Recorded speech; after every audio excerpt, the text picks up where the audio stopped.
Sa latest vlog ni Mang Ile ay binisita niya si Samantha, ang mabait, magalang at matalinong scholar ng Pugong Biyahero. Tinanong siya ni Mang Ile kung nag-study pa rin ba ito kahit bakasyon. Sumagot naman si Samantha na nagbabasa siya minsan. Sobrang napahanga si Mang Ile sa daming medalya na natanggap ng bata nung nakaraan at 93 ang average nito. Ibinahagi niya na sobrang proud ng mga sponsor nito sa pinakitang performance ng bata, si Tita Lu at Tita Ami. Tinanong niya si Samantha kung naglalaba ba ang nanay doon sa ibaba. Sumagot naman si Samantha na opo. Dagdag ni Mang Ile na kung doon ba ito naglalaba sa tub na pinagawa ni Sir Paul. Sumagot si Samantha na yes sir. Nabanggit ni Mang Ile na ang lugar kasi nila Samantha ay napagawa ng tubig ng Pugong Biyahero sa tulong ng isang sponsor na si Tita MM Moran. Tinanong niya si Samantha kung kailan ulit ang pasukan. Sumagot naman ang bata na July 29 at magre-grade 7 na siya. Pinayohan siya ni Mang Ile na galingan lang lagi para mas lalong matutuwa ang mga sponsor. Kwinento din niya kay Samantha na may gustong mag-sponsor nito pagtungtong ng college, si Ate Minda. Ayon daw kay Ate Minda na malapit na siya mag-resign at permanente nang titira sa Davao. Kaya nakiusap daw ito na siya ang magpapaaral sa college ni Samantha at sa kanya titira.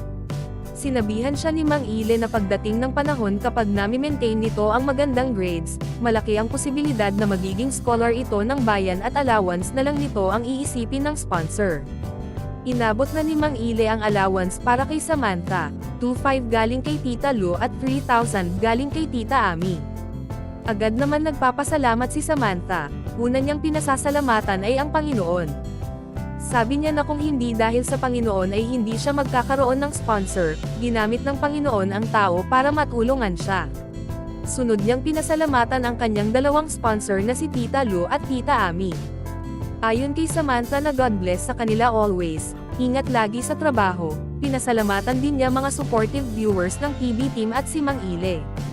Napahanga naman si Mang Ile sa bahay nila Samantha na kahit simpleng bahay lang pero masinop, malinis at organized.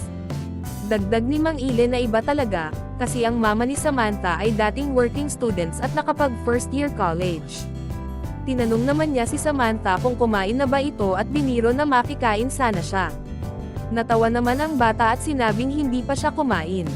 Tinanong siya ni Mang Ile kung may kanin na ba itong sinain. Sumagot naman si Samantha na hindi pa pero tapos na silang mananghalian. Tumawa na lang si Mang Ile at napagtanto na kaya pala kasi 3:00 na ng hapon. Tinanong na lang siya ni Mang Ile kung nakapagmeryenda na ba ito.